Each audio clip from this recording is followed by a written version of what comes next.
السلام علیکم ورحمۃ اللہ وبرکاتہ۔ امید ہے سارے فرینڈ خیریت سے ہوں گے۔ فرینڈ چلتے ہیں سبق کی طرف۔ سبق نمبر ہمارے پاس 2 حروف تہجی کا اگلا حصہ ہے۔ تو پہلے ہے ڈی۔ ڈی کو ترکش میں پڑھیں گے دے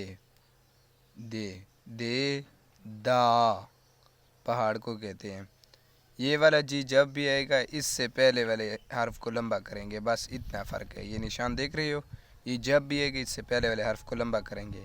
تو دے دا یعنی پہاڑ۔ اس کے بعد ہے ای کو کیا پڑھنا ہے؟ اے پڑھنا ہے۔ اے ایل ہاتھ کو کہتے ہیں۔ اے ایل ہاتھ کو کہتے ہیں۔ اس کے بعد ہے فے، اس کو ایف کو فے پڑھیں گے۔ فے فارے، چوہے کو کہتے ہیں۔ فے فارے یعنی چوہا۔ اس کے بعد ایک جی کو پڑھیں گے گے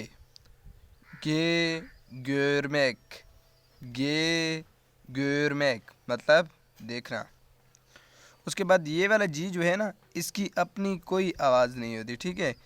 اس سے پہلے والے حرف کو لمبا کرنا پڑتا ہے، یعنی لمبا کریں گے جو اس سے پہلے والا حرف آئے گا۔ جیسے ادھر ہوا ہے تو ہم اس سے لمبا کریں گے۔ اس کا پکا بس یہی قانون ہے اس کا کہ جہاں پر بھی آئے گا اس سے پہلے والے حرف کو لمبا کیا جائے گا، اس کی اپنی کوئی آواز نہیں ہوتی۔ تو اب یہ خاموش ہے، تو اس سے پہلے والے حرف کو جیسے ہم لمبا کریں گے تو اسے کیا پڑھیں گے؟ یورت یعنی دہی، یورت یعنی دہی۔ تو اسے ویسے گمشگی کہتے ہیں، لیکن اس کی اپنی آواز کوئی نہیں، نام اس کا گمشگی ہے۔ تو فرینڈ یہ تھی آج کی حروف تہجی جو آپ کو لکھ دی گئی، دعا میں یاد رکھیے گا۔